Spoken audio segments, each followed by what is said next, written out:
channel. My name's Elise if you're new, and if you're not, thank you so much for coming back. I'm back at school now. I'm in the works of filming some new content for you guys, but I wanted to get a video out this week about my barn. So if you didn't know, I posted a barn like evening routine on TikTok a few weeks ago and it went viral. And since then, I've had a lot of questions about my barn and just how I built it and that sort of thing. So I realized I never did like a full walkthrough of start to finish of building my barn, even though I did like a little series on here. So that is what we're going to do today. But before we get on with the video, don't forget to subscribe down below and join our family. We are growing so fast and I'm so happy to have you all. But let's look at my barn. So starting off, we got the plans from the builders, which showed what the outside of the barn was going to look like with the details we had wanted and the floor plan inside. You can see the front of the barn, the side of the barn, where there'd be brick and where there'd be house siding. And then when we flip to the inside of the barn, you see where we have our wash stall,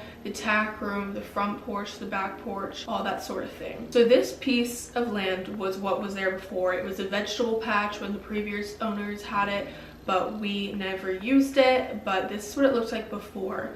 Then we started to rip the fence out because we needed more room than we thought. We had a lot of issues though because it kept storming like a Georgia summer typically would. After a lot of rain, we finally were able to get this orange fence up and this black thing that keeps the mud from running.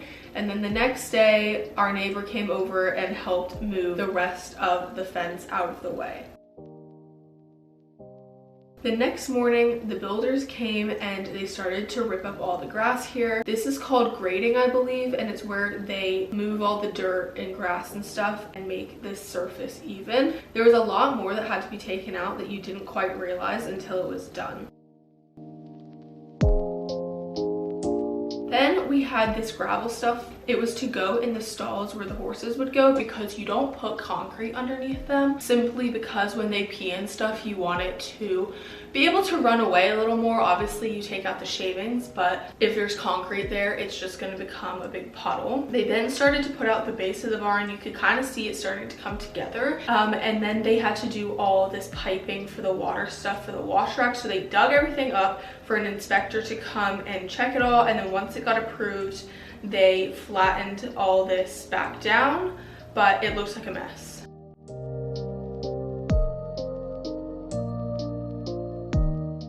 Here you can see they were prepping for concrete to go in the next day. You can see where the actual horse stalls are because they all have that gravel in it. And then the wash rack in the aisle and the tack room all are ready for concrete. The next day, the concrete people came and started with that, which I ultimately think really brought the barn together and you could start to see how it was looking. Then I came back from try-on and the sides of the barn were starting to go up, which was crazy because it felt like we were actually finally getting somewhere. And this had been years, but months of building it, and all of a sudden it was shooting up before our eyes. It was really hard to grasp.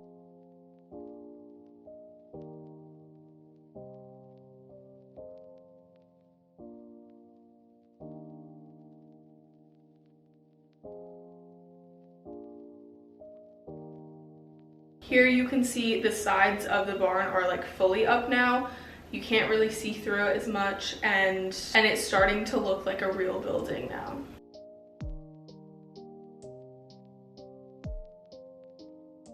Here they had this stuff on the side of the barn that you put on houses. It's just to make it waterproof so that if we got any more rain, it wouldn't damage the wood. Then we finally got siding on the parts of the barn where brick wouldn't go, and we had that painted the gray color that we wanted it to, and then you can see at the bottom where it's still white, that was where the brick was going to go.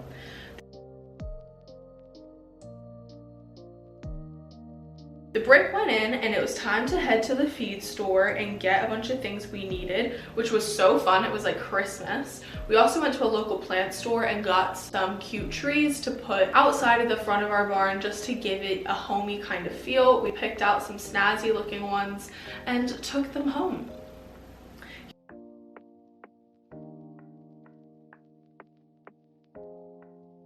Here you can see we have the brick up and the doors are in, as well as the little lights, and there's some landscaping now going on. The reason I didn't film most of this was because we were actually at horse show when it was finished off. But we put these trees in, and then I filmed my barn tour, which I'm sure a lot of you have seen. Before we know it, we had to go to the feed store to get shavings and hay and feed and start stocking up on that.